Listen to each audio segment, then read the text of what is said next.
Langit di atas desa Sirna sore itu berubah menjadi warna merah tembaga yang tidak wajar, seolah-olah awan di atas sana sedang merembaskan darah ke seluruh cakrawala. Kakek Jati berdiri di depan gerbang kayu desa yang sudah lapuk, memegang koper tuanya dengan jemari yang gemetar karena hawa dingin yang tiba-tiba menusuk tulang. Suara azan maghrib berkumandang dari kejauhan, namun nadanya terdengar parau dan menyayat hati, seolah-olah sang muazin sedang merintih ketakutan. Di sekelilingnya, suasana berubah drastis dalam hitungan detik. Penduduk desa yang tadinya tampak berlalu lalang segera masuk ke dalam rumah dan mengunci pintu dengan debaman keras yang bergema di sepanjang jalan setapak yang sunyi.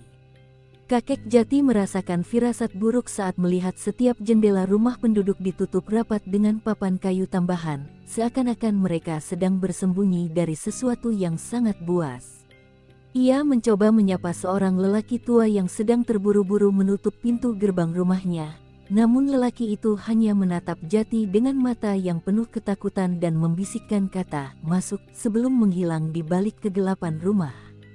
Angin sore bertiup kencang, membawa aroma bunga Kamboja yang sangat menyengat, bercampur dengan bau tanah basah yang amis.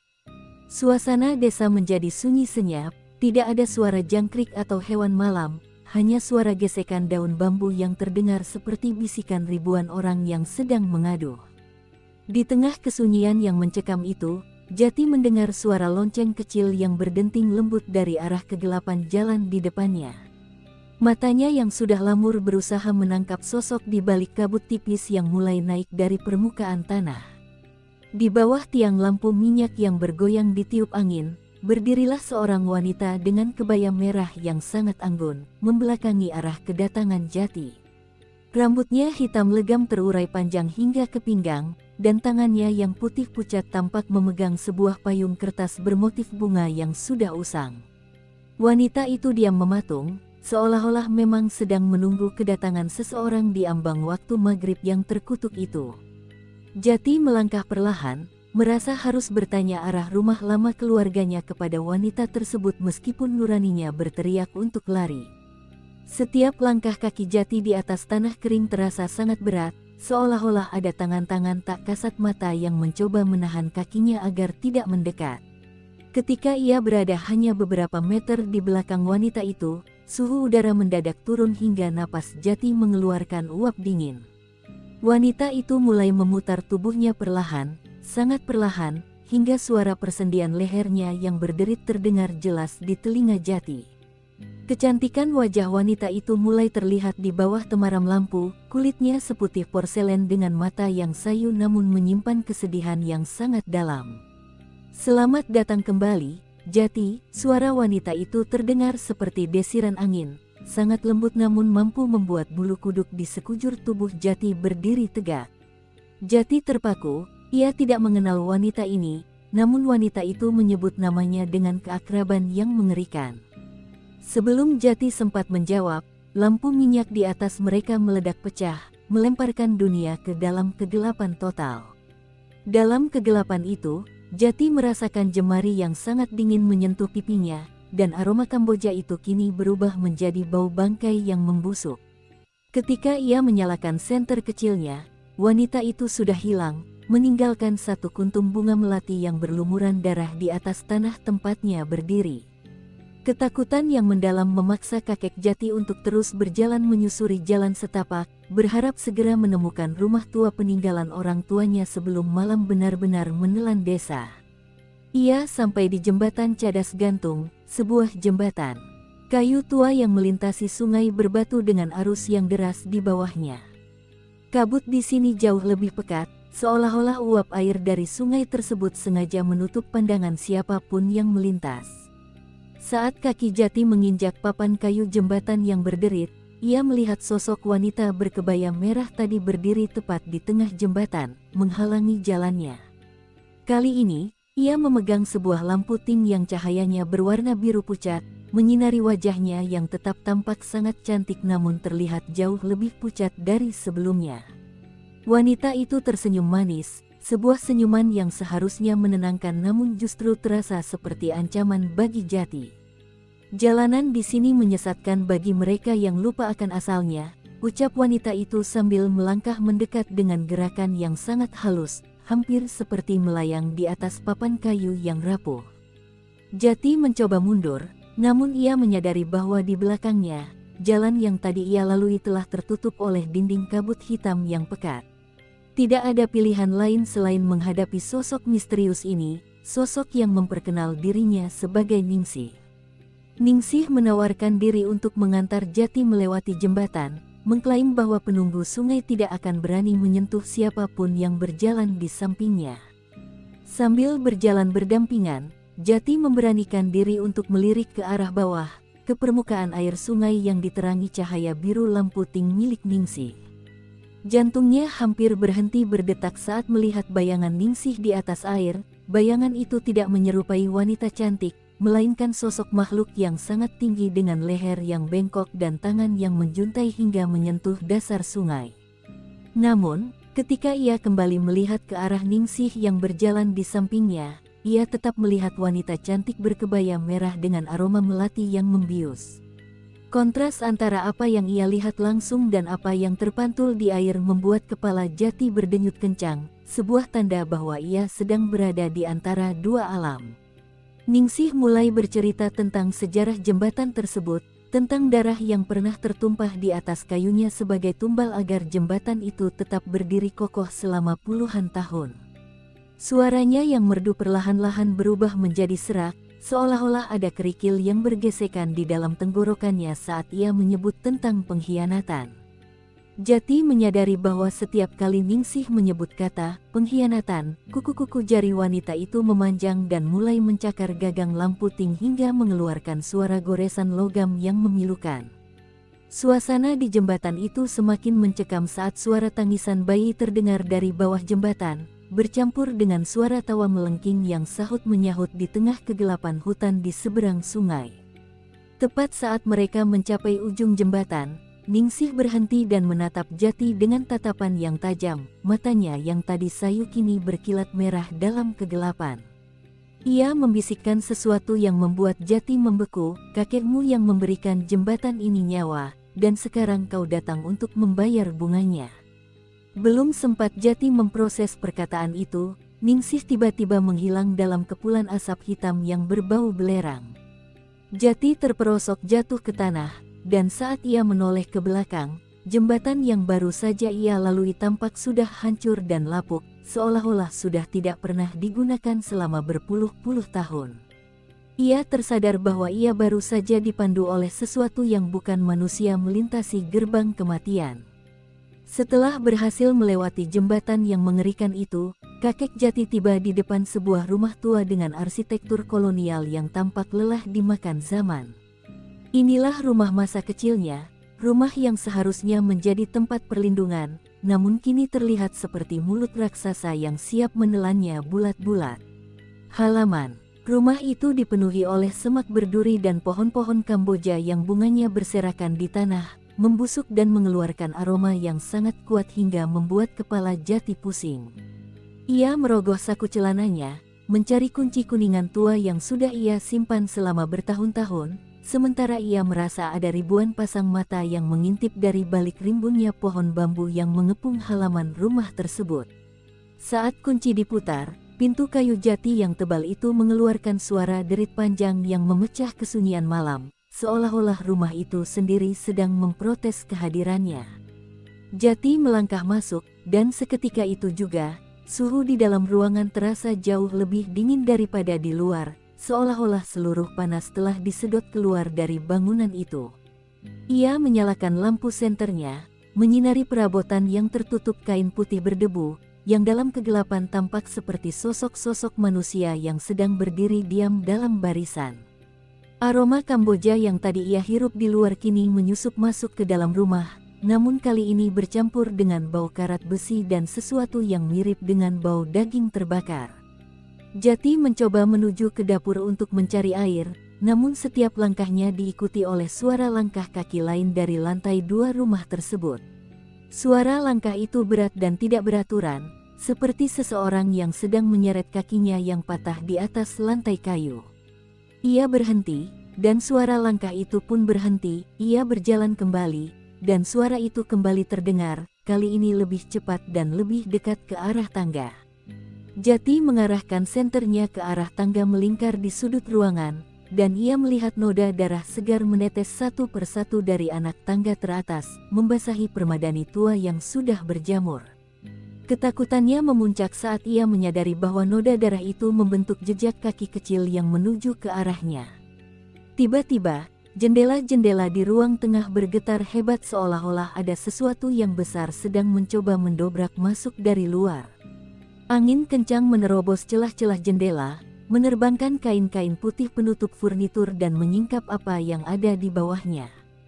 Jati menjerit tertahan saat melihat bahwa di bawah salah satu kain penutup itu bukanlah kursi, melainkan sosok Ningsih yang sedang duduk bersila dengan kepala yang terkulai lemas di pundaknya.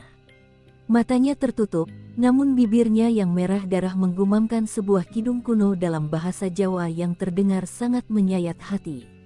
Kidung itu bercerita tentang seorang wanita yang dikubur hidup-hidup di bawah fondasi sebuah rumah untuk menjaga kekayaan pemiliknya. Belum sempat Jati melarikan diri, seluruh lampu di rumah itu, yang seharusnya sudah mati selama bertahun-tahun, tiba-tiba menyala dengan cahaya kuning yang redup dan berkedip-kedip. Ningsih berdiri dari kursinya, tubuhnya tampak kaku dan bergetar, dan perlahan ia membuka matanya yang kini hanya menyisakan bagian putihnya saja. "Rumah ini merindukan darahmu, Jati," bisiknya sambil mulai berjalan mendekat dengan posisi tubuh yang meliuk-liuk secara tidak wajar.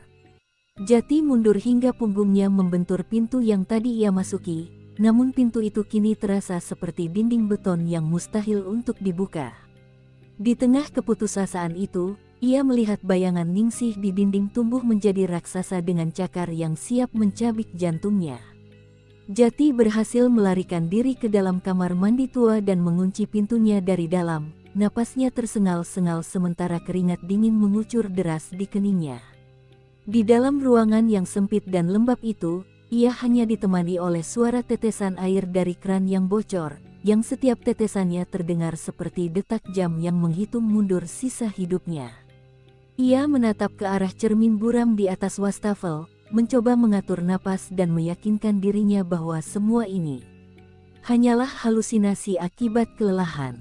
Namun, saat ia menyeka debu di permukaan cermin, ia melihat pantulan jendela kecil di belakangnya yang menghadap ke kebun belakang, dan di sana, sosok Ningsih sedang berdiri menatapnya dari balik kaca. Wajah cantik Ningsih kini mulai menunjukkan tanda-tanda pembusukan, kulit di sekitar pipinya tampak terkelupas, menunjukkan daging merah di bawahnya, dan salah satu matanya tampak sedikit keluar dari rongganya. Ia tidak mengetuk kaca, melainkan menggoreskan kuku-kukunya yang panjang hingga mengeluarkan suara pekikan yang menyakitkan telinga Jati. Jati memejamkan mata rapat-rapat, merapal doa apapun yang ia ingat, namun suara goresan itu justru terdengar semakin keras dan seolah-olah berpindah ke dinding-dinding di sekelilingnya. Saat ia memberanikan diri membuka mata kembali, wajah Ningsih sudah menempel tepat di kaca jendela, napasnya yang dingin meninggalkan uap di permukaan kaca yang bertuliskan kata, "Milikku." Ketakutan Jati berubah menjadi horor murni ketika ia menyadari bahwa bayangan Ningsih di balik jendela mulai merembes masuk melalui celah-celah ventilasi udara dalam bentuk asap hitam yang pekat. Asap itu kemudian memadat di sudut kamar mandi, perlahan membentuk kembali sosok wanita berkebaya merah tersebut namun dalam wujud yang jauh lebih menyeramkan. Tubuhnya kini tampak lebih tinggi, dengan persendian yang terbalik, dan ia merangkak di dinding kamar mandi layaknya seekor laba-laba besar. Jati mencoba membuka pintu kamar mandi, namun gagang pintunya terasa panas seperti membara, membakar telapak tangannya hingga ia berteriak kesakitan. Ningsih, yang kini merayap di langit-langit tepat di atas kepala Jati, menjatuhkan helai-helai rambut hitamnya yang panjang dan basah, yang perlahan-lahan melilit leher Jati. Jati merasa tercekik, oksigen seolah hilang dari paru-parunya sementara ia melihat wajah Ningsih turun perlahan tepat di depan wajahnya. "Kenapa kau kembali, cucu sang pembantai?" tanya Ningsih dengan suara yang kini terdengar seperti gabungan dari ratusan suara orang yang sedang kesakitan. Jati hanya bisa terengah-engah, matanya melotot saat melihat belatung-belatung kecil mulai jatuh dari bibir Ningsih dan mendarat di atas bajunya.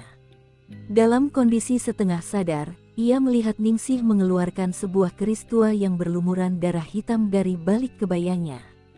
Tiba-tiba, suara azan Isya berkumandang dari jauh, dan seketika itu juga, kekuatan yang mencekik Jati menghilang.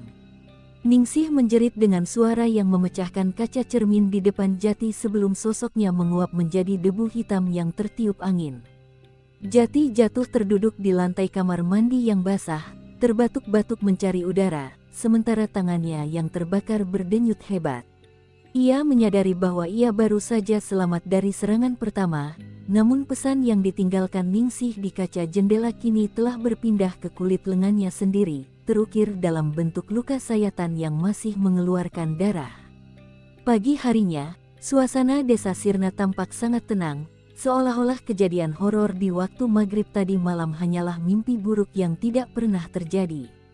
Jati terbangun di lantai ruang tamu dengan tubuh yang kaku dan memar di sekujur tubuh, namun luka sayatan di lengannya membuktikan bahwa semuanya nyata. Ia memutuskan untuk mencari jawaban di gudang bawah tanah rumahnya, tempat yang menurut ingatannya adalah lokasi di mana kakeknya menyimpan barang-barang kuno. Pintu gudang itu tersembunyi di bawah karpet tua di dapur, tertutup oleh pintu kayu berat yang digembok dengan rantai besi besar yang sudah berkarat. Setelah bersusah payah membongkarnya, Jati turun ke dalam kegelapan yang berbau apek dan debu tebal. Di dalam gudang yang pengap itu, senter Jati menangkap sebuah peti kayu cendana yang ukirannya sangat indah namun terasa memiliki aura yang kelam. Saat ia membukanya, ia tidak menemukan emas atau perhiasan, melainkan sebuah kebaya merah yang identik dengan yang dikenakan oleh Ningsih, namun dalam kondisi yang sangat mengerikan. Kebaya itu masih basah dan segar oleh darah, seolah-olah baru saja dilepaskan dari tubuh seseorang, dan di dalamnya terdapat sebuah bungkusan kain kafan kecil. Saat dibuka, bungkusan itu berisi potongan rambut panjang dan sepasang bola mata manusia yang masih tampak jernih, seolah-olah mereka masih bisa melihat ke arah Jati. Di dasar peti, Jati menemukan sebuah buku harian tua milik kakeknya yang halamannya sudah menguning dan rapuh. Dengan tangan gemetar, ia membaca catatan-catatan yang ditulis dengan tinta hitam yang tebal, menceritakan tentang sebuah ritual terlarang untuk mendapatkan kekuasaan dan umur panjang. Kakeknya menuliskan bahwa Ningsih adalah seorang penari ronggeng tercantik di desa itu yang dijebak dan dijadikan pengantin bumi melalui prosesi yang sangat keji.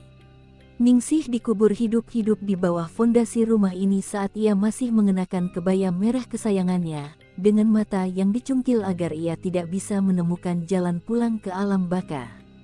Jati merasa mual saat menyadari bahwa kekayaan dan kenyamanan yang dinikmati keluarganya selama ini dibangun di atas penderitaan dan darah wanita malang tersebut. Tiba-tiba, suhu di gudang bawah tanah itu turun drastis, dan suara tawa lembut Ningsih terdengar bergema dari sudut-sudut ruangan yang gelap.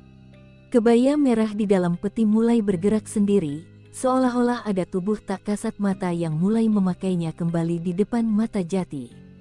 "Sekarang kau tahu kebenarannya, Jati," bisik suara itu, kali ini tidak hanya di telinga, tapi seolah-olah bergema di dalam pikiran Jati sendiri. Bayangan di dinding gudang mulai berubah menjadi adegan ritual masa lalu, menunjukkan wajah kakek Jati yang sedang memegang pisau dengan ekspresi kejam. Ketakutan Jati berubah menjadi rasa bersalah yang mendalam, namun ia juga tahu bahwa Ningsih tidak menginginkan permintaan maaf, ia menginginkan pembalasan dendam yang setimpal. Tiba-tiba, pintu gudang di atas kepalanya terbanting menutup, mengunci Jati di dalam kegelapan bersama dengan kebaya merah yang kini mulai berdiri tegak dengan sendirinya. Dalam kegelapan total itu, Jati merasakan tangan-tangan dingin mulai meraba wajahnya, mencari-cari matanya seolah-olah ingin mengambil kembali apa yang telah dicuri darinya. Segala horor ini memuncak pada jeritan Jati yang tertahan saat ia merasakan ujung kuku yang tajam mulai menyentuh kelopak matanya, sementara tawa Ningsih semakin keras memenuhi ruang bawah tanah tersebut. Kegelapan di gudang bawah tanah itu terasa seperti cairan kental yang menyumbat tenggorokan Jati. Saat jemari dingin Ningsih mulai meraba kelopak matanya, Sebuah dentuman keras terdengar dari dinding gudang yang berbatasan langsung dengan fondasi sumur tua di belakang rumah. Dinding semen itu retak, mengeluarkan rembesan air hitam yang berbau busuk, memaksa sosok Ningsih yang hampir mewujud sempurna untuk mundur sejenak ke dalam bayang-bayang. Jati menggunakan kesempatan itu untuk merangkak dalam gelap, jemarinya menyentuh tangga kayu yang sudah rapuh, dan dengan sisa tenaga yang ada, ia menendang pintu jebakan di atasnya hingga terbuka. Ia terjatuh di lantai dapur dengan napas memburu, namun horor belum berakhir, air hitam dari bawah tanah terus naik, membanjiri lantai rumah dengan kecepatan yang tidak masuk akal. Air itu seolah memiliki nyawa, merambat naik ke dinding dan membentuk tulisan-tulisan kuno yang berbisik di telinga Jati. Suara Ningsih kini tidak lagi lembut, suaranya pecah menjadi 1000 rintihan wanita yang meminta pertolongan dari dalam sumur.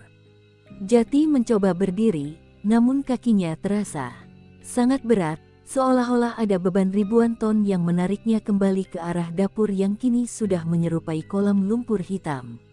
Di tengah genangan itu, ia melihat bayangan wajahnya di air berubah menjadi wajah seorang wanita yang hancur, memohon agar Jati terjun ke dalam sumur untuk mengambil bagian tubuhnya yang hilang. Jati menyadari bahwa sumur tua itu bukan sekadar sumber air, melainkan jantung dari seluruh kutukan yang menyelimuti desa Sirna. Tanpa sadar, kaki Jati melangkah menuju pintu belakang, ditarik oleh kekuatan magnetis yang berasal dari sumur tua di bawah pohon beringin kerdil. Langit di luar kembali meremang. Meskipun jam baru menunjukkan pukul 10 pagi, namun matahari seolah tertutup oleh gerhana abadi yang hanya terjadi di area rumah itu. Di bibir sumur, ia melihat Ningsih berdiri dengan gaun kebaya yang kini compang camping, rambutnya yang panjang menjuntai masuk ke dalam lubang sumur yang gelap. Ia menoleh ke arah Jati, dan kali ini, wajah cantiknya telah hilang sepenuhnya, digantikan oleh tengkorak yang masih dibalut sisa-sisa daging yang membusuk, namun ia tetap berbicara dengan nada yang manis dan memikat.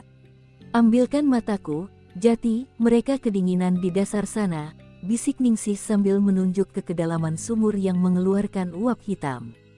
Jati merasakan dorongan hebat untuk melompat, sebuah hipnotis yang membuat jiwanya merasa bahwa kematian adalah satu-satunya jalan untuk menebus dosa kakeknya. Ia sudah berdiri di tepi bibir sumur yang licin oleh lumut merah, matanya menatap ke bawah di mana ia melihat ribuan kunang-kunang pucat yang ternyata adalah pantulan cahaya dari bola mata manusia yang tenggelam.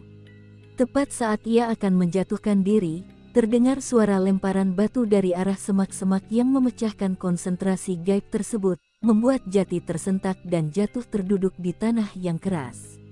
Sosok misterius muncul dari balik kabut, seorang lelaki tua kurus dengan pakaian kumal yang dikenal sebagai Mbah Rekso, sang juru kunci desa.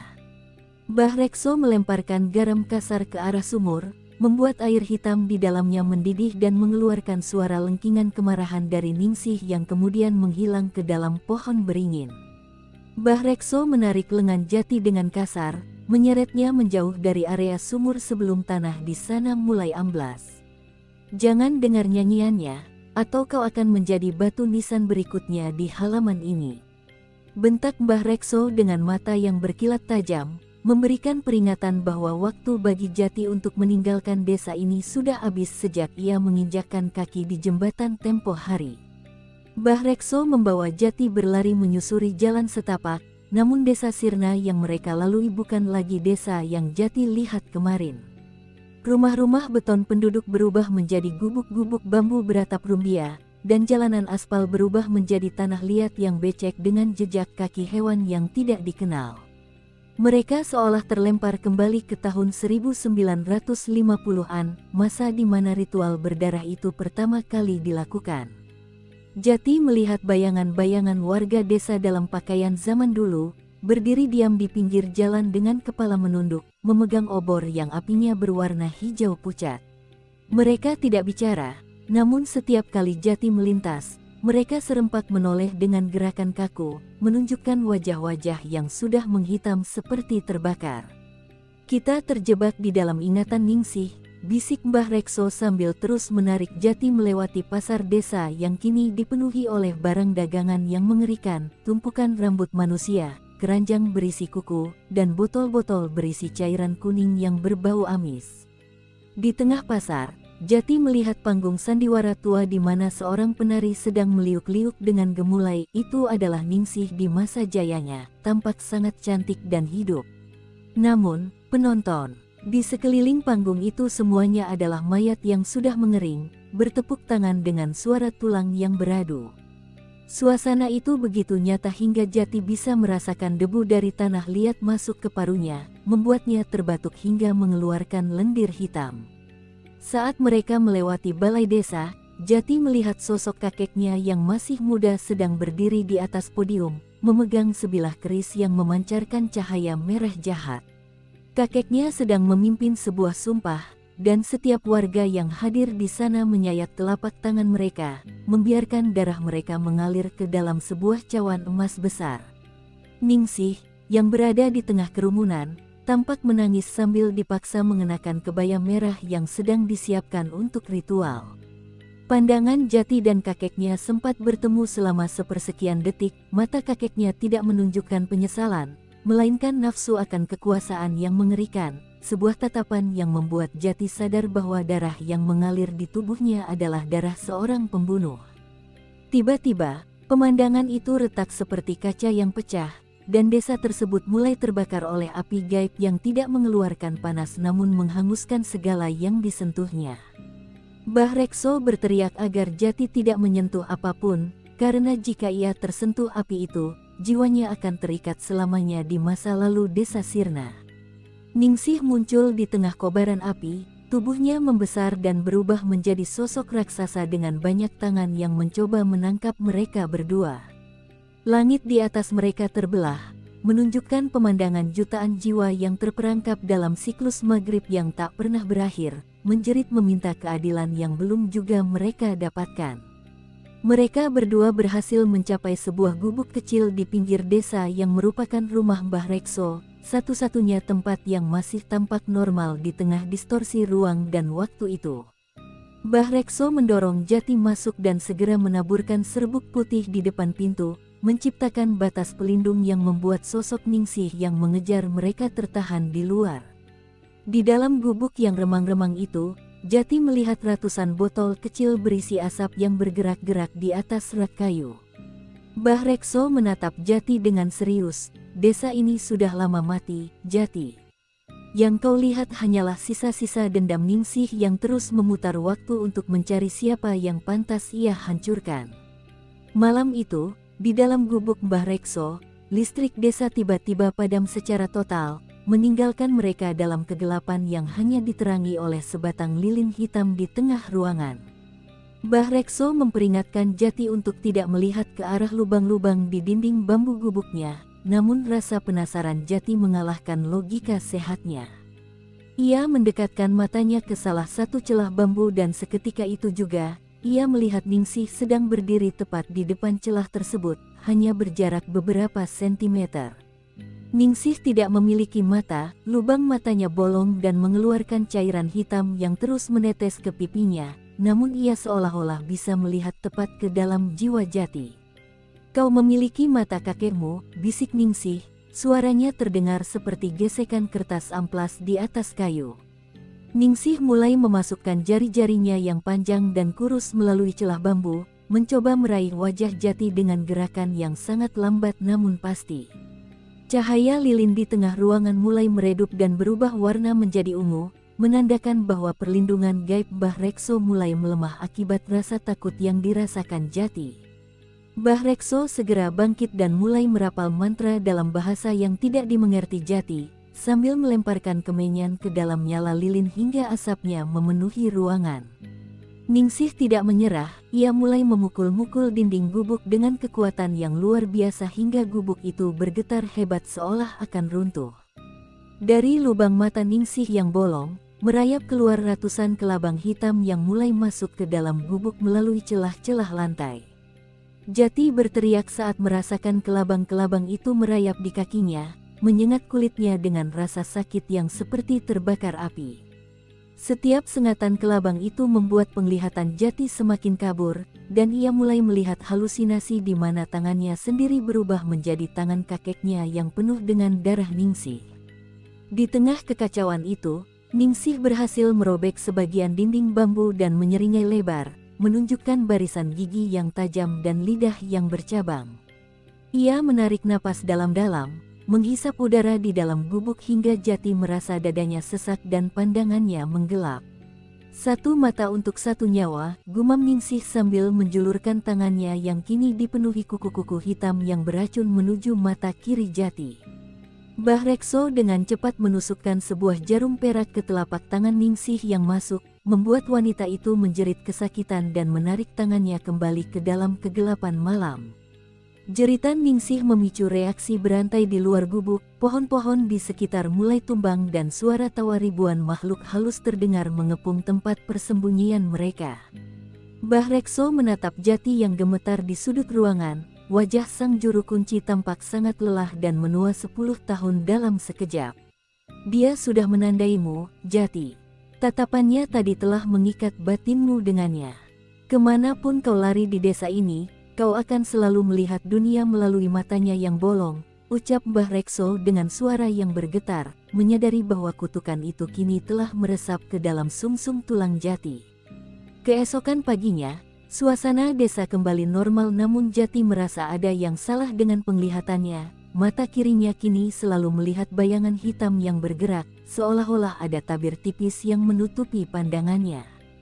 Mbah Rekso membawa Jati ke rumah kepala desa yang lama, sebuah bangunan tua yang hampir runtuh di ujung desa untuk mencari arsip tanah dan saksi hidup yang tersisa. Di sana, mereka bertemu dengan Pak Darman, seorang mantan perangkat desa yang sudah pikun dan lumpuh, duduk di kursi roda di teras yang penuh dengan kotoran burung. Mata Pak Darman putih seluruhnya karena katarak, namun saat Jati mendekat, Pak Darman tiba-tiba meraih kerah baju Jati dengan kekuatan yang tidak terduga untuk orang seumurannya. Kau bau Kamboja, bau yang sama dengan malam saat kita memendamnya. Racun Pak Darman dengan suara yang gemetar karena ketakutan yang tersimpan selama puluhan tahun. Pak Darman mulai menceritakan detail yang tidak ada di buku harian kakek Jati, tentang bagaimana Ningsih sebenarnya adalah kekasih rahasia kakek Jati sebelum ia dikhianati demi sebuah perjanjian gaib. Ternyata, kakek Jati sendiri yang memimpin warga untuk memotong lidah Ningsih agar ia tidak bisa membocorkan ritual tersebut kepada pihak berwajib. Jati merasa dunianya runtuh, ia bukan hanya keturunan seorang pembunuh, tapi keturunan dari seorang pria yang paling dicintai sekaligus paling dibenci oleh Ningsih.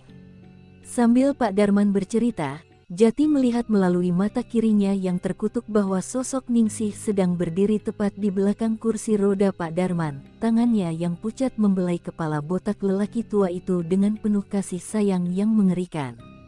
Ningsih menempelkan bibirnya ke telinga Pak Darman, dan seketika itu juga, Pak Darman mulai mencekik lehernya sendiri sambil tertawa terbahak-bahak. Mbah Rekso mencoba menolong, namun sebuah kekuatan gaib melemparkannya hingga menabrak lemari arsip tua di ruang tamu. Jati hanya bisa mematung saat melihat Pak Darman dengan tangannya sendiri mencungkil mata kanannya dan menyerahkannya ke arah bayangan Ningsih. Saksi terakhir sudah bungkam, suara Ningsih bergema di dalam kepala Jati, diiringi dengan suara tawa yang memenuhi ruangan tersebut. Tubuh Pak Darman mendadak layu dan mengering seperti mumi hanya dalam hitungan detik setelah ia memberikan matanya. Ningsih kini tampak memiliki satu mata yang bersinar merah di wajahnya yang hancur, mata yang baru saja ia ambil dari Pak Darman. Ia menatap Jati dengan penuh kemenangan, menunjukkan bahwa setiap orang yang terlibat atau mengetahui rahasia itu akan mati dengan cara yang paling hina sebelum ia mengambil nyawa utama, keturunan langsung sang pengkhianat. Mbah Rekso bangkit dengan susah payah, darah mengalir dari pelipisnya. Ia menyadari bahwa Ningsih semakin kuat setelah mengonsumsi nyawa Pak Darman. Dia sedang mengumpulkan kembali panca inderanya yang kita rampas dulu, Jati. Jika dia berhasil mendapatkan kembali penglihatannya secara utuh melalui matamu, dia akan mampu keluar dari desa Sirna dan membawa kiamat ke dunia luar, peringat Mbah Rekso. Mereka berdua harus segera pergi sebelum roh warga desa yang lain, yang kini telah menjadi budak Ningsih, datang untuk mengepung rumah tersebut dan menyerahkan Jati secara paksa kepada Sang Ratu Kebaya Merah. Saat mereka mencoba keluar dari rumah kepala desa, waktu tiba-tiba berakselerasi dengan sangat cepat. Matahari yang tadinya di atas kepala meluncur jatuh ke cakrawala dalam hitungan menit. Maghrib tiba kembali dengan warna langit yang lebih merah dari hari-hari sebelumnya, seolah-olah seluruh atmosfer desa sedang terbakar oleh amarah Ningsih. Jati menyadari bahwa jalan setapak yang mereka lalui mulai berputar-putar. Setiap kali mereka sampai di persimpangan, mereka selalu kembali ke titik yang sama di depan sumur tua belakang rumah Jati. Ruang dan waktu di desa Sirna telah melengkung, mengunci mereka dalam sebuah labirin yang tak berujung di bawah cahaya jingga yang mematikan. Jam tangan Jati berputar liar berlawanan arah jarum jam, dan setiap detiknya terasa seperti mencabut paksa ingatan Jati tentang dunia luar. Ia mulai lupa nama istrinya, lupa di mana ia tinggal, dan hanya ingatan tentang Ningsih serta ritual berdarah itu yang tersisa di benaknya. Mbah Rekso mencoba membakar dupa untuk membuka jalan, namun api dupa itu selalu padam oleh angin dingin yang muncul dari arah yang tidak menentu. Di sekeliling mereka, bayangan-bayangan pohon berubah menjadi sosok-sosok raksasa yang menari-nari mengikuti irama gamelan gaib yang terdengar dari dalam tanah, menciptakan suasana pesta kematian yang sangat megah sekaligus menjijikkan. Ningsih muncul di depan mereka, kali ini ia mengenakan kebaya merah yang paling indah, wajahnya tampak sempurna dan cantik kembali. Namun ia tidak memiliki kaki, tubuhnya menyatu dengan kabut hitam yang merayap di tanah. Ia mengulurkan tangannya yang halus kepada Jati, mengajaknya menari di tengah jalan desa yang sunyi. "Ikutlah denganku, Jati, kita akan mengulang malam pengantin kita yang tertunda," bisiknya dengan nada yang sangat romantis namun dingin hingga ke tulang belakang. Jati merasa jiwanya perlahan-lahan ditarik keluar dari raganya.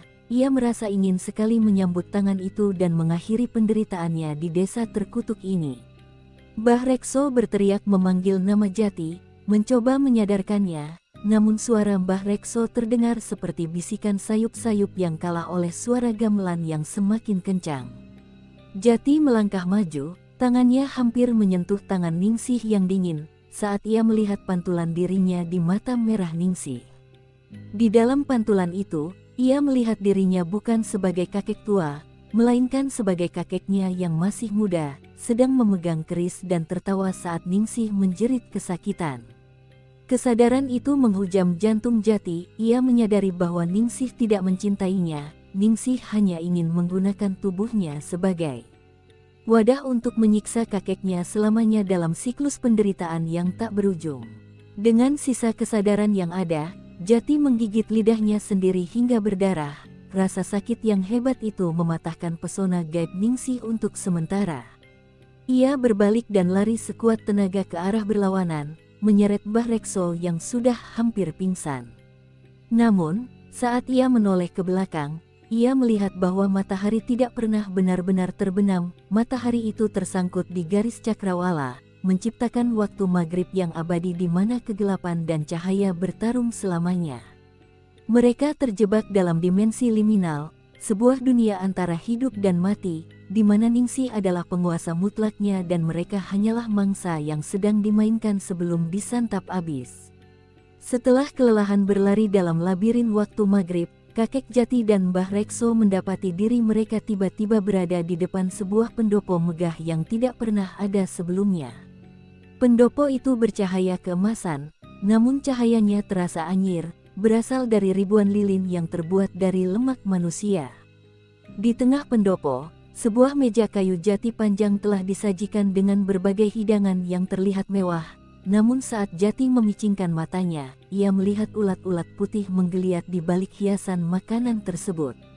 Ningsih duduk di ujung meja, mengenakan mahkota emas penari, menatap Jati dengan keanggunan seorang ratu yang haus akan persembahan. Sebuah kekuatan tak terlihat memaksa Jati untuk duduk di kursi yang berseberangan dengan Ningsih, sementara Mbah Rekso terlempar ke sudut ruangan, mulutnya seolah terkunci oleh jahitan gaib. Ningsih menyodorkan sebuah piring berisi jantung yang masih berdenyut lemah, dibalut dengan kelopak bunga Kamboja yang segar. Makanlah, Jati, ini adalah janji yang diingkari leluhurmu, sebuah persembahan yang tertunda selama 7 turunan, ucap Ningsih dengan suara yang bergema di dalam rongga dada Jati. Setiap kali Jati menolak, kursi yang ia duduki terasa semakin panas, seolah-olah ia sedang duduk di atas bara api neraka yang menyala-nyala. Aroma makanan itu berubah menjadi bau busuk yang sangat tajam, merangsang saraf penciuman Jati hingga ia merasa ingin memuntahkan seluruh isi perutnya. Namun, di bawah pengaruh sihir Ningsih, tangan Jati bergerak sendiri, mengambil potongan jantung tersebut dan mendekatkannya ke mulutnya yang terbuka secara paksa. Ia bisa merasakan denyut kehidupan yang tersisa dari jantung itu di ujung lidahnya, sebuah rasa pahit yang luar biasa bercampur dengan anyir darah.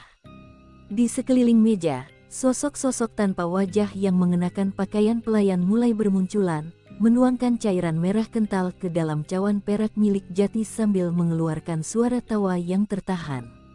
Saat Jati hampir menelan potongan pertama, ia melihat di dalam cawan peraknya bukan hanya darah, melainkan pantulan wajah asli Ningsih yang sedang tertawa lebar dengan rahang yang terbelah hingga ke leher. Ningsih mulai berubah wujud di depan matanya, kulit wajahnya merosot jatuh ke piring, menyisakan otot-otot merah yang berdenyut dan urat-urat hitam yang menonjol. Jamuan itu bukan untuk memberi makan Jati, melainkan ritual untuk membuat Jati mengakui dosa darah keluarganya secara sadar. Jika Jati menelan makanan itu, ia secara resmi menyerahkan hak atas jiwanya kepada sang penari kematian. Dengan kekuatan kehendak terakhirnya, Jati menggunakan tangan kirinya yang bebas untuk menghantamkan cawan perak itu ke lantai hingga pecah berkeping-keping. Suara dentingan logam itu merusak keheningan gaib, menyebabkan pendopo megah itu retak dan hancur seperti istana pasir yang diterjang ombak. Ningsih menjerit murka. Suaranya mampu memecahkan gendang telinga Jati hingga darah mengalir dari lubang telinganya.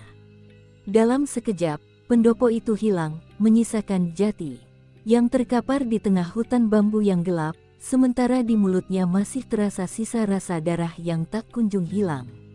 Jati mencoba bangkit, namun ia menyadari bahwa setiap langkah yang ia ambil meninggalkan bekas telapak kaki yang berwarna merah pekat di atas tanah. Darah itu bukan berasal dari luka di kakinya, melainkan merembes keluar dari pori-pori tanah setiap kali ia menapakkan kakinya, seolah-olah bumi desa Sirna sedang berdarah karena kehadirannya. Dari bekas jejak kaki tersebut, mulai muncul belatung-belatung besar yang bercahaya redup dalam kegelapan, merayap mengikuti kemanapun Jati pergi. Ia tidak lagi bisa bersembunyi, jejak berdarah itu adalah suar bagi Ningsih dan para pengikutnya untuk melacak keberadaannya di tengah hutan yang menyesatkan. Mbah Rekso, yang ditemukan Jati dalam keadaan pingsan di bawah pohon bambu, mulai mengigau tentang hutan yang menuntut ganti. Hutan bambu di sekeliling mereka mulai bergerak secara organik, batang-batang bambu itu melengkung dan saling bertautan, membentuk terowongan panjang yang seolah tidak memiliki ujung. Suara gesekan daun bambu kini terdengar seperti ribuan pisau yang sedang diasah, bersiap untuk menguliti siapa saja yang terjebak di dalamnya. Jati menyeret tubuh Mbah Rekso, namun setiap kali ia berhenti untuk bernapas, jejak darah di belakangnya mulai mendekat, seolah-olah tanah itu sendiri sedang mencoba menelan jejak tersebut kembali ke dalamnya.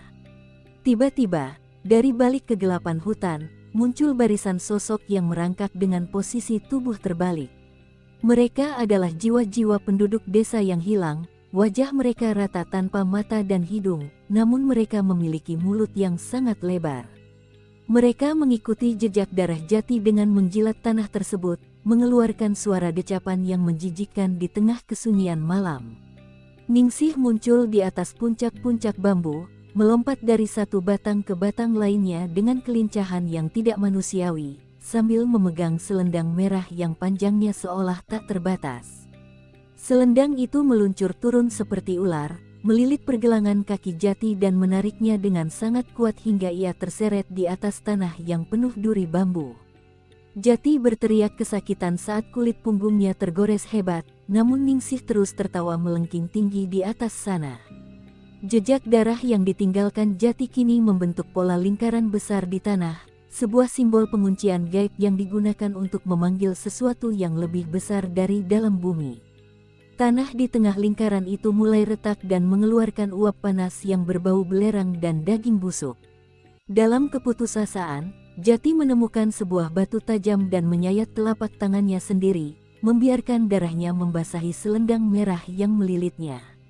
Darah asli dari keturunan pengkhianat ternyata bersifat racun bagi benda gaib milik Ningsih. Selendang itu terbakar dan mengeluarkan asap putih yang menyengat, memaksa Ningsih untuk melepaskan lilitannya.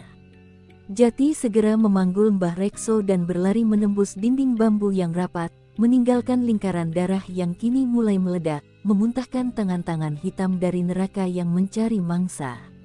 Terjebak dalam pelarian, Jati tiba-tiba terjatuh ke dalam sebuah lubang yang ternyata adalah liang lahat yang belum selesai digali. Saat ia menyentuh dasar lubang, ia tidak merasakan tanah, melainkan sensasi dingin yang membawa kesadarannya masuk ke dalam sebuah visi masa lalu yang sangat jernih. Ia melihat dirinya berdiri di dalam kamar kakeknya puluhan tahun silam, namun ia hanyalah seorang penonton yang tak terlihat. Di sana, kakeknya yang masih muda sedang berdebat sengit dengan Ningsih. Ningsih dalam penglihatan ini tampak sangat manusiawi, wajahnya penuh air mata, memohon agar kakek Jati tidak melanjutkan ritual gaib demi kekayaan keluarga.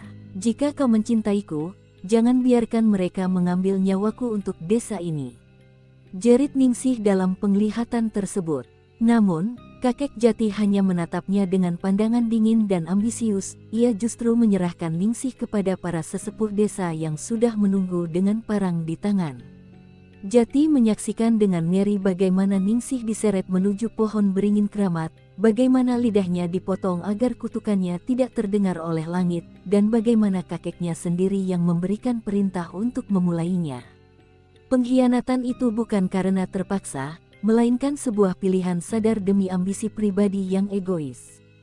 Visi itu berlanjut ke momen terakhir Ningsih sebelum napasnya berhenti. Ia menatap kakek Jati dengan mata yang penuh kebencian murni, sebuah tatapan yang kini diwariskan kepada Jati setiap kali ia bertemu Ningsih. Jati menyadari bahwa alasan Ningsih menghantui desa ini bukan hanya karena ia menjadi tumbal, tetapi karena cintanya yang tulus telah diinjak-injak oleh orang yang paling ia percayai. Rasa sakit hati Ningsih telah berubah menjadi energi hitam yang sangat kuat, yang mampu membengkokkan realitas dan mengunci desa Sirna dalam penderitaan abadi selama 7 dekade. Visi itu kemudian menunjukkan sesuatu yang lebih mengejutkan. Ningsih ternyata sedang mengandung saat ia dikubur hidup-hidup. Janin yang belum sempat melihat dunia itu kini telah menjadi sosok anak bayangan yang selalu mengikuti Ningsih, sebuah entitas yang lebih berbahaya karena ia tidak memiliki bentuk fisik namun memiliki rasa haus akan nyawa yang tak terhingga. Jati melihat sosok bayi hitam kecil dengan mata merah menyala sedang duduk di pundak kakeknya. Dalam visi tersebut, perlahan-lahan menghisap kewarasan kakeknya hingga pria itu mati dalam keadaan gila di masa tua. Jati tersentak bangun dari visinya, kembali ke dalam liang lahat di masa sekarang, namun ia tidak sendirian. Di atas lubang, Ningsih berdiri menatapnya, dan di sampingnya ada sosok kecil hitam yang merangkak menuruni dinding lubang menuju ke arah Jati.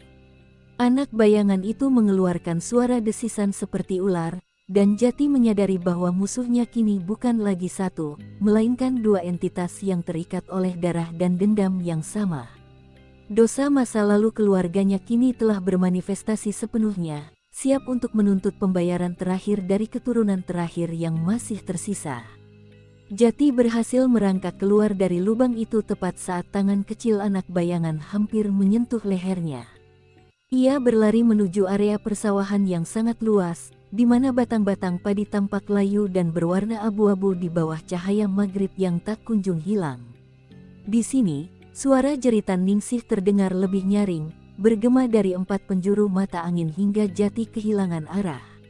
Lumpur di sawah itu mulai berubah tekstur menjadi seperti daging manusia yang lunak. Setiap kali Jati melangkah, lumpur itu akan mengisap kakinya dengan kuat, mengeluarkan suara plop yang menjijikkan seolah-olah sawah itu sedang mengunyah kakinya. Dari balik rimbunnya padi, muncul ratusan orang-orangan sawah yang terbuat dari jerami busuk. Namun, wajah orang-orangan sawah itu adalah wajah warga desa yang sudah mati, lengkap dengan rambut asli dan mata yang masih bisa berkedip. Saat angin bertiup, orang-orangan sawah itu mulai bergerak turun dari tiangnya, merangkak di antara lumpur dengan gerakan patah-patah yang mengerikan. Mereka mengepung Jati, membentuk lingkaran yang semakin mengecil, sementara suara tawa Ningsih terdengar di atas kepala Jati, meskipun sosoknya tidak terlihat dimanapun. Jati mencoba berlari melewati pematang, namun pematang sawah itu mendadak menjadi sangat licin dan dipenuhi oleh pecahan kaca serta paku-paku berkarat yang muncul dari dalam tanah. Setiap kali ia terjatuh, tangan-tangan hitam dari dalam lumpur akan mencoba menariknya masuk ke dalam kedalaman sawah yang tampaknya tidak berdasar. Ia melihat Mbah Rekso tertinggal jauh di belakang, dikerumuni oleh orang-orangan sawah yang mulai mencabik-cabik pakaian dan kulit sang juru kunci. Lari, Jati, cari pohon randu alas. Hanya di sana kau bisa mengakhiri ini. Teriak Mbah Rekso sebelum suaranya tenggelam oleh suara jeritan ribuan makhluk sawah. Ningsih muncul kembali, kali ini dengan wujud yang lebih mengerikan, tubuhnya memanjang hingga 3 meter, merangkak dengan kedua tangan dan kakinya yang patah-patah di atas permukaan sawah. Ia bergerak sangat cepat, melewati orang-orangan sawah seolah mereka adalah rumput biasa, menuju ke arah Jati.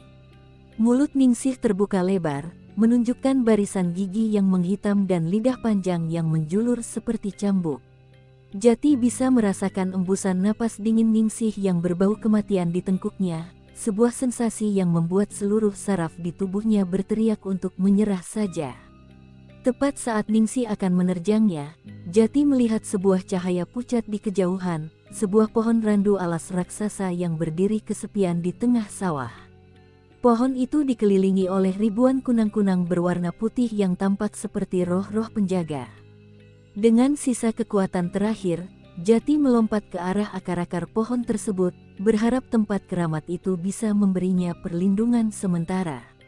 Namun, saat ia menyentuh batang pohon randu alas, ia menyadari bahwa pohon itu tidak melindungi siapapun. Pohon itu adalah tempat di mana roh Ningsih seharusnya dipenjara, dan kini penjara itu telah hancur dari dalam.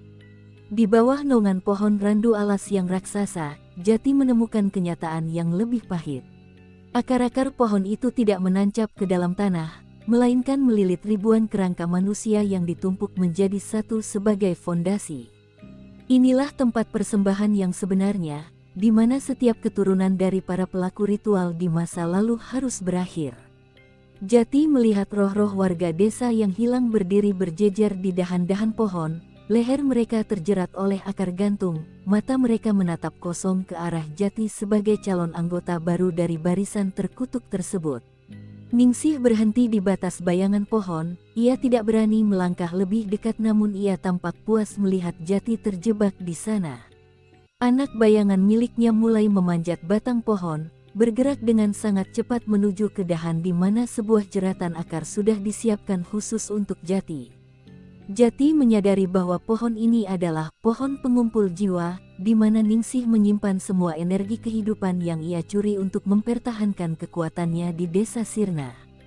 Jika Jati mati di sini, maka siklus kutukan itu akan menjadi permanen dan tidak akan pernah bisa dipatahkan oleh siapapun lagi.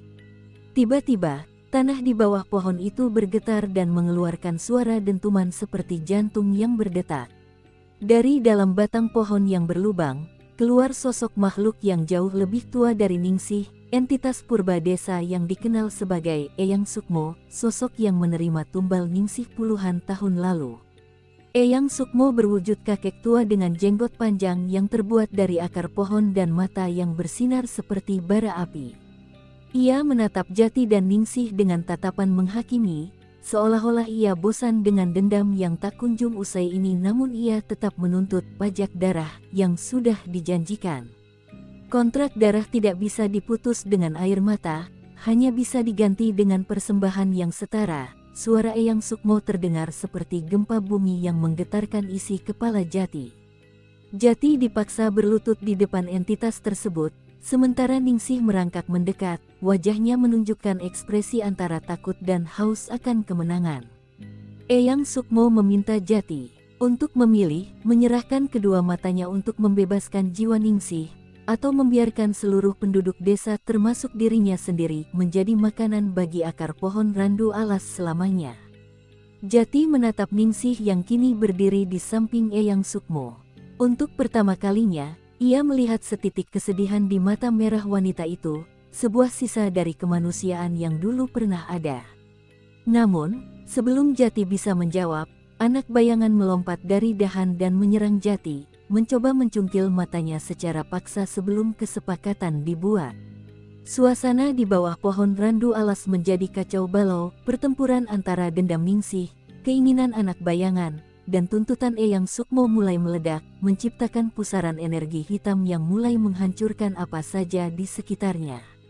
Di tengah kekacauan di bawah pohon randu alas, Jati teringat akan jimat berupa kalung manik-manik kuno pemberian ibunya yang selalu ia simpan di saku dalam bajunya. Ia merogohnya dengan tangan gemetar, berharap benda itu bisa menjadi pelindung terakhirnya. Namun, saat ia menggenggam jimat itu, kain pembungkusnya tiba-tiba terbakar oleh hawa panas yang keluar dari tubuh anak bayangan.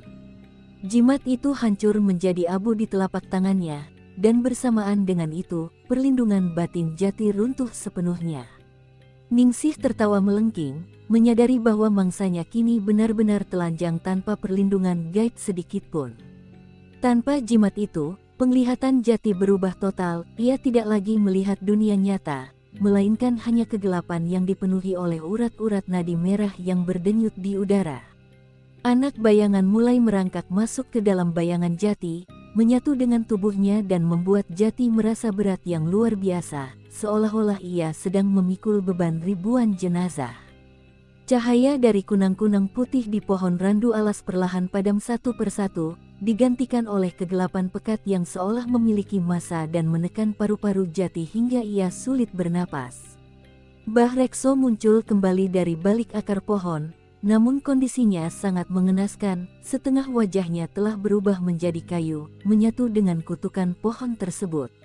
Ia menyerahkan sebungkus kecil kemenyan terakhir kepada Jati. Ini bukan untuk mengusir mereka, Jati, ini untuk memanggil sisa kemanusiaan di dalam diri Ningsih, bisik Mbah Rekso sebelum akhirnya ia sepenuhnya membatu, menjadi bagian dari barisan pengawal abadi pohon randu alas.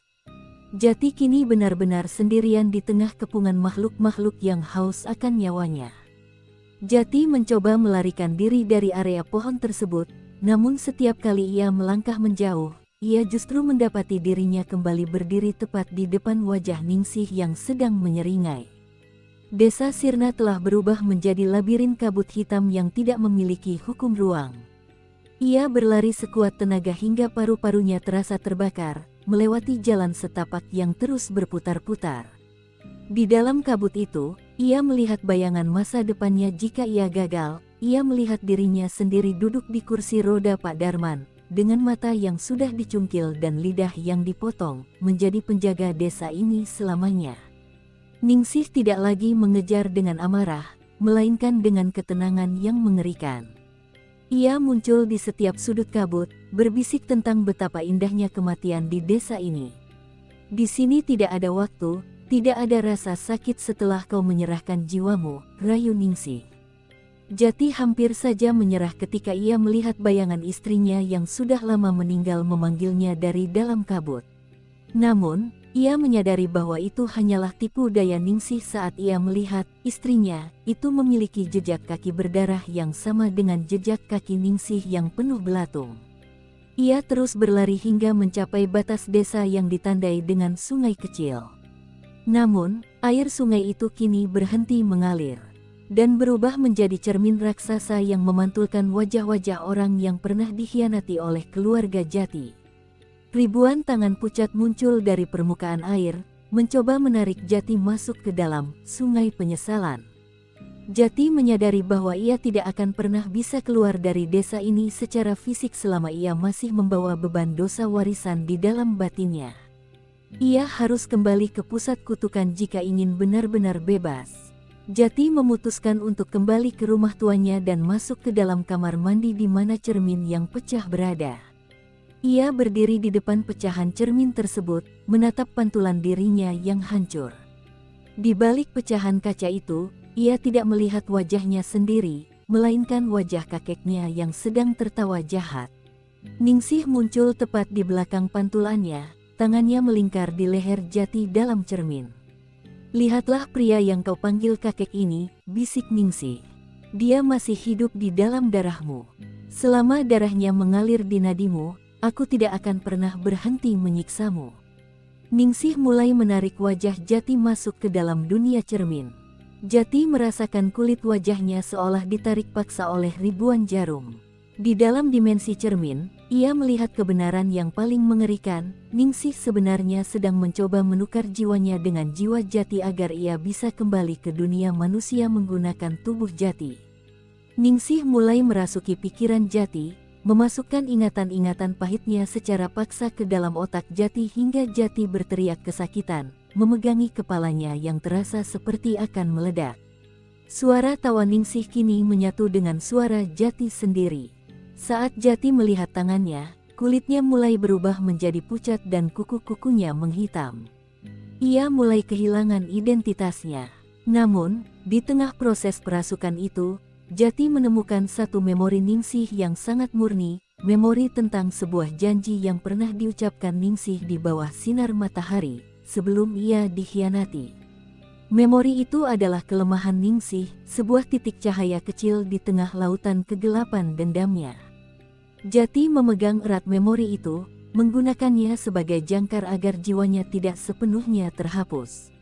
Dengan sisa kesadaran manusia yang ia miliki, Jati merangkak menuju Punden Kramat, sebuah situs pemujaan kuno di puncak bukit desa. Di sana terdapat nisan tanpa nama yang dipercaya sebagai tempat dikuburkannya kebaya asli Ningsih setelah ritual eksekusinya. Jati tahu ia harus melakukan ritual pemutusan, bukan dengan darah baru, melainkan dengan pengakuan tulus dan penghancuran simbol kutukan tersebut. Ia membawa kebaya merah yang ia ambil dari gudang bawah tanah, yang kini terasa sangat berat seolah membawa beban seluruh dendam di desa Sirna. Ningsih muncul dengan wujud puncaknya, seorang raksasa wanita dengan ratusan tangan yang terbuat dari rambut manusia. Langit meledak dengan petir berwarna merah, dan bumi berguncang hebat. Anak bayangan mencoba menghentikan Jati dengan menggigit kakinya, namun Jati terus merangkak hingga mencapai puncak Punden. Ia menyalakan api menggunakan sisa-sisa kayu dari pohon Kamboja yang jatuh dan mulai membakar kebaya merah itu tepat saat azan maghrib terakhir, yang terasa seperti azan kematian berkumandang dari musola tua yang hancur. Saat kebaya itu terbakar, teriakan Ningsih terdengar sangat memilukan hingga mampu merontokkan daun-daun di seluruh desa. Roh-roh warga desa yang terperangkap mulai keluar dari dalam tanah, terbang mengelilingi api unggun tersebut. Jati berlutut dan berkata dengan lantang, "Aku bukan kakekku. Aku membawa dosanya, tapi aku tidak membawa kebenciannya. Ambil nyawaku jika itu bisa membebaskanmu, tapi lepaskan desa ini."